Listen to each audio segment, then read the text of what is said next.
Hey guys, what's up? It's just Connor here. In this video, I'm going to be ranking and breaking down the most popular online business models that I've seen and tried after being in this space, the online world, since I was just 16 years old. I'm 24 now and I turned 25 at the end of this year. So I've been doing this a long time, and ultimately, bottom line, this tier list is based on 8+ years of trial and error and building online businesses and using the same skills that you actually see in this tier list, which in my case, I've actually generated over multiple seven figures in my career, in my time in the space.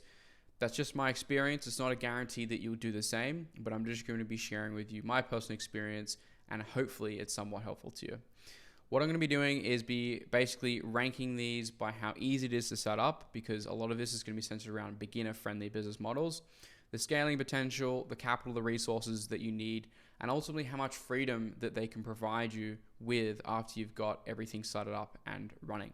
So let's get straight into it. Okay, so the first one on the list I want to talk about is SMMA. So you've probably heard of it. If you haven't, SMMA is short for Social Media Marketing Agency.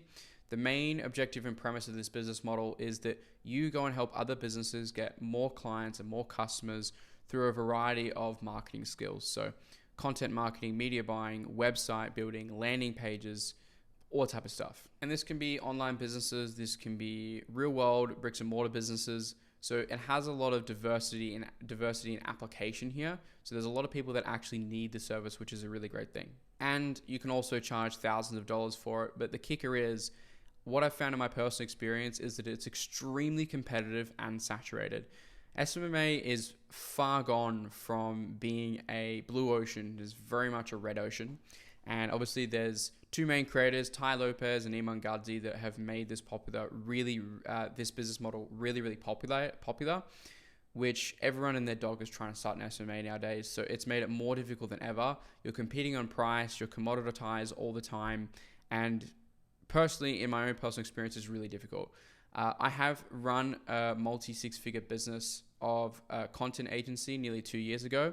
The only reason that was somewhat successful in the short term is because I had a lot of skills behind me, as well as capital and resources to support the growth of that as well. In conjunction with all this, you really have to be quite skilled in all areas to be able to actually run this business. And I'm speaking for the beginners here. You're going to have to run a lot of hats: finance, marketing, sales, delivery, fulfillment, everything else, running a team. Most beginners just simply aren't equipped to do that. And that's why I think it's really tricky to actually pull this off. And it's not my favorite business model on the list. But where I would actually place it, I would probably place it around like the A tier level. That would probably be where I would mainly put it. Strictly because I put it in the middle, maybe like A, we kind of put it there because I've found personal success with it. And I know a ton of guys that do really well with it. But again, the main premise with this is that they were successful with it a long time ago, and they started a long time ago. So they have a lot more experience, a lot more resources, a lot more client results. And they, at the end of the day, if you're a beginner, you're going to get massively beaten when you go into the world of business when it comes to SMMA. The next one on the list is Forex Trading. Now, Forex Trading, Forex, basically, long story short, stands for foreign exchange, which means what you're doing is you're trading on foreign exchange markets across the world with different currencies. Long story short, there's so many variables outside of your control. This one, economy, what's happening in the world, especially right now, the time of the recording, 23rd of June in 2025. Don't have to say what's going on. We all know what's going on.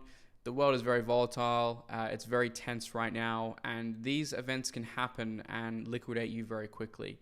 And if you don't have a lot of skill, you're not very personally developed, it can be very tricky to get this business model up and running. Do a very quick, simple Google search, or you type in a ChatGPT, what is the current success rate of beginner traders and who loses money and actually ends up being successful and profitable? 80 to 90% of beginner traders actually end up losing money and never end up becoming profitable. So 10% of retail traders, which would be you as a beginner, actually end up, being profitable.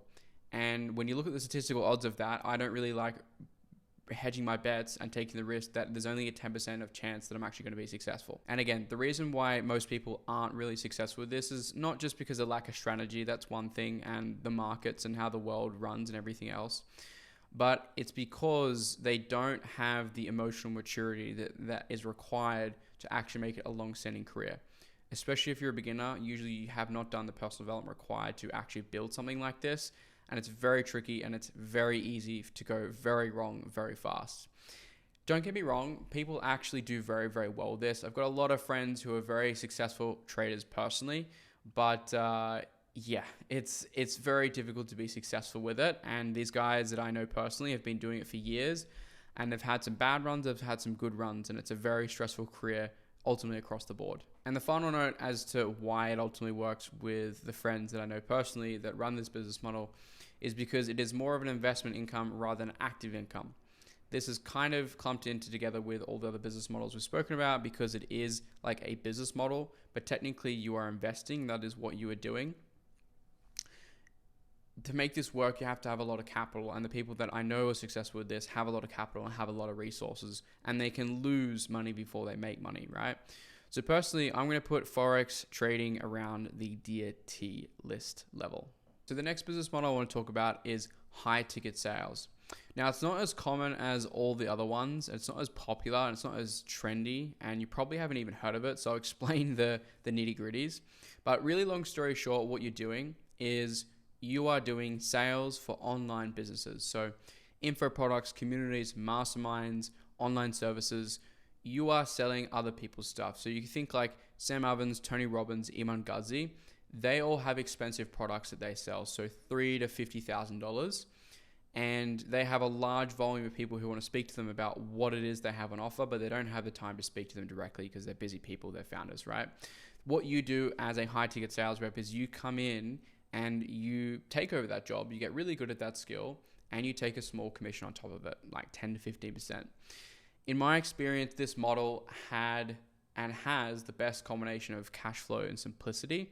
You still need to show up and learn the skill. It is obviously a graph. You still need to work really hard, and it is performance based. You need to take a lot of responsibility to do really well with this, but the upside is very, very real if you execute. It's not passive, but it is very skill driven and not capital driven, which to be put on this list for as far as like beginner's sake, I think is very, very valuable for most people. A couple cool things to note about this one is there is absolutely zero startup costs. You know, need no inventory, ads or software that you actually need to get this stuff up and running.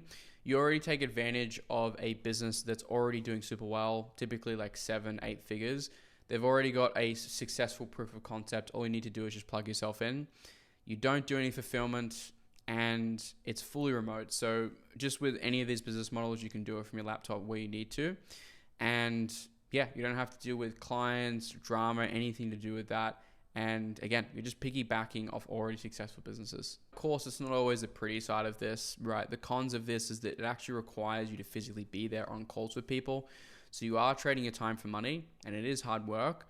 But ultimately, from my personal experience, this is one of the business models that I've personally found the most success in. And therefore, and I've also seen so many people be successful with this as well, personally in my circles. So therefore, I'm going to place this at S tier because it has also cons, but also a lot of pros that comes with it. And it's probably personally my favorite at the top of the list. So let's talk about business number 4 on the list, which is dropshipping, aka e-com or e-commerce or TikTok shop or organic dropshipping. It all is the same stuff under different names, but really at the core crux of what you're doing is you're buying cheap products from China and getting them off Alibaba and AliExpress, and you are the marketer that connects the fulfillment and the logistics towards the customer. So you handle the customer acquisition, and the manufacturer will basically ship the product to the customer and the client, and you basically take the profit in between. The bottom line with dropshipping is that it used to be good. Just the same as SMMA. Back in 2016, 2017, 2018, that was the peak of dropshipping. But now today, it is more competitive than ever, which basically brings into all the cons that I'm going to be able to speak about here in a second. But all that stuff aside, the skills you have to learn to make this successful alone as a beginner makes this extremely difficult to be successful with. We're talking about media buying, we're talking about creatives, we're talking about copy. All those 3 skills in itself are really tricky to get good at in the beginning. And when you first start out, you're going to be spending a lot of money on testing ad creatives to actually end up finding a winning product, which most beginners when they first start out do not have the 3 to 15K to risk and burn. And even at the end of it, they may not even have a winning product after they spend that money on ads anyway. Back to the competitive element, your dropshipping store is accessible to everyone. And because everyone has access to the same product, they can go and find your ad, they can find your website, they can copy your website and your product that you're selling quite literally overnight, and you're out of business. They might have more money than you, more resources, and more skills, more firepower, more team. I have found personally, a lot of my friends that have been successful with this business model started way, way, way back in like 2016, 2017, 2018, and they've been doing this a long time. So you're battling against very, very high level players that have a lot more capital, resources, team, and skills than you, which to me personally, I think is losing, playing a losing game, and is not the most optimal position to be in. Not to mention as well the low margins that you have with e-commerce dropshipping. Unless your lifetime value of a customer is really high, or your average order value is really high and optimized, you're typically going to be seeing like 10 to 20% profit margins on the things that you sell, which you have to do a lot of high volume to make a lot of profits, which for most people, that's not super optimal, right? You'd rather do less and make more, which with e-commerce dropshipping, you're going to typically find the opposite. I'd say in reality, from personal experience and friends that I have in this business model, I would probably put e-commerce dropshipping around B tier, just because it's very high glam and low ROI. And I think it, just the same as SMMA, requires so many skills, capital, everything else to actually get things running. And it's very difficult for beginners to actually start on their own. This model on the list is going to be copywriting. Now, this is going to be a short and sweet one. Basically, what you're doing is you're basically the same premise of a social media marketing agency, but you're specifically honed in on one skill, which is the written word. So you're doing sales through words. So you typically write emails, video sales letters, websites, landing pages for people, and they make more money as a principle of you writing better sales copy for them. Now, in short, basically it's super saturated, the same as SMMA. It's a overly commoditized skill, although it's very needed and it is very valuable. There's so much, the same thing as SMMA, it's so saturated. There's so many people that do it and have learned to do it because it's a really easy thing to learn how to do, at least at a baseline level, not expert level, but at a baseline level. The barrier to entry is very low, so a lot of people actually end up trying to do it. The amount of DMs I get per day as a business owner that people were pitching me in to become a copywriter is like 3 to 4 a day. I don't even read them for less than a half a second, right? The demand is really, really low and the supply is really, really high at the moment. Again, a lot of businesses need this skill, and it is a fantastic skill at the end of the day that many businesses can use. It is super saturated, just like SMMA, and it's really, really, really difficult to be successful because, again, you're using all the skills of running SMMA, but you're focusing on one skill, which is better, but it's still kind of, in this market, very, very saturated. So I'd put copywriting at C tier for now. So the sixth business model on this list is affiliate marketing. Now, this is also a really popular one that I've also tried, and I know a lot of friends that are really successful with this as well. So I have a lot of depth and experience with this one as well. But essentially what you're doing with affiliate marketing is you are promoting other people's products for a commission. So the same concept as high ticket sales, you are working with already proven businesses that give you marketing assets and all these other type of things to aid you in marketing their product. All that you're doing is you are just getting more clients and customers. So again, also very similar to dropshipping as well. Basically, affiliate marketing is perfect long-term because you have none of the risk of running a business and it's extremely scalable. But the problem is that when you work with these businesses, they're fully in control. You can't change anything about the product that you sell. You can't remove things. You can't add things. And really, you have to be really good and have a very good level of skill level of media buying, ad creatives, and copywriting. These skills take a long time to master. And when you're trying to master all three, in combination with spending your own money on advertising, you're, again, playing somewhat of a losing game as a beginner. And there's a lot of risk when you go about doing that. On top of this as well, you are typically selling low ticket, so low commission. you need hundreds of sales a month, not just a couple sales a month. You need to sell a product many plus times, which again leaves more risk factors for not actually being successful with this. And a big common thing that has actually happened to a lot of friends in my circles is that programs and products can shut down and change payout systems overnight. They can change commission structures. They can change the long-term payment cycles that they do, how quickly they pay you, how long it takes to pay you, the amount they pay you, everything. So there's a lot that is kind of unknown and risky when I would say running this business model, just from personal experience. So I'd say that, with affiliate marketing to put on this list, I'm going to put them at the B level because it's very similar to e-com dropshipping and has the same pros and cons. It's similar to the concept of high ticket sales, but there's just a lot more risk that's going on there in terms of the upfront capital that you need to put on board, as well as the skills that you need to learn inclusive. Okay, so the final business model is Amazon FBA. So FBA stands for Fulfillment by Amazon. And all FBA means is that you buy stock up front and you send it to a warehouse and Amazon fulfills it for you. So there's advantages and cons to this. It's not like dropshipping where you can just basically be the middleman. You have to buy the stock up front, and it's quite risky because you can be left with a lot of product that you don't sell if it is not ultimately successful. The bigger problem behind that though is control. Amazon is shifting the same direction that a lot of big tech companies are right now, which is that they're increasing restrictions, regulations, and compliance through the company. So the same thing that happened with Facebook and media buying, where back in 2016, 2017, it's really easy just to throw up an ad. You could say practically anything and you would be getting crazy high ROASs and you'd be really profitable with whatever it is that you're selling.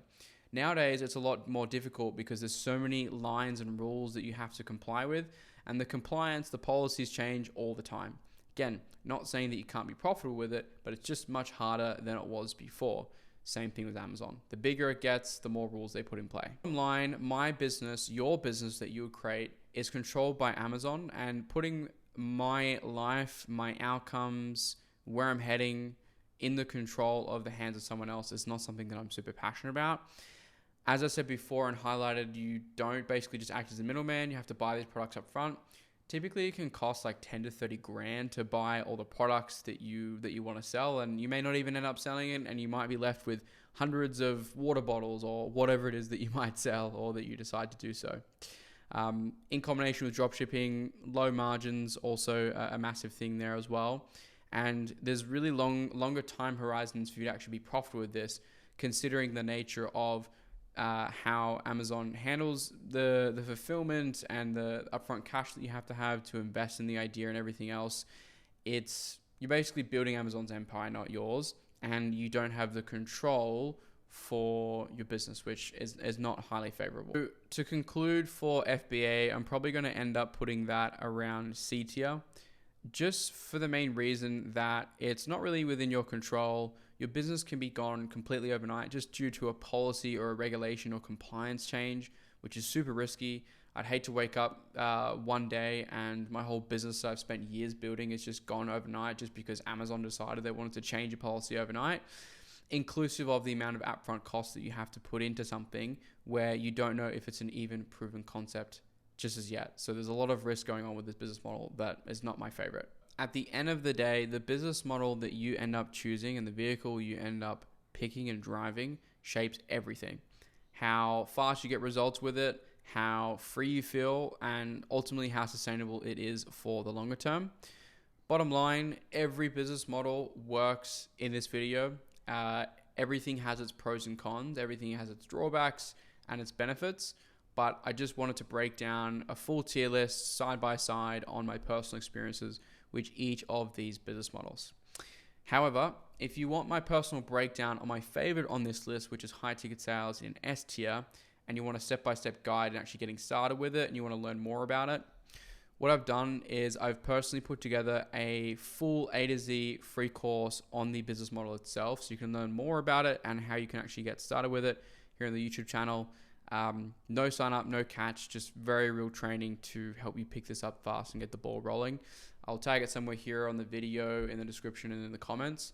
And you can just access it whenever you want, anytime on the channel. So hopefully you guys got some value from this video. Hopefully you learned a lot. And yeah, I'll see you in the next one.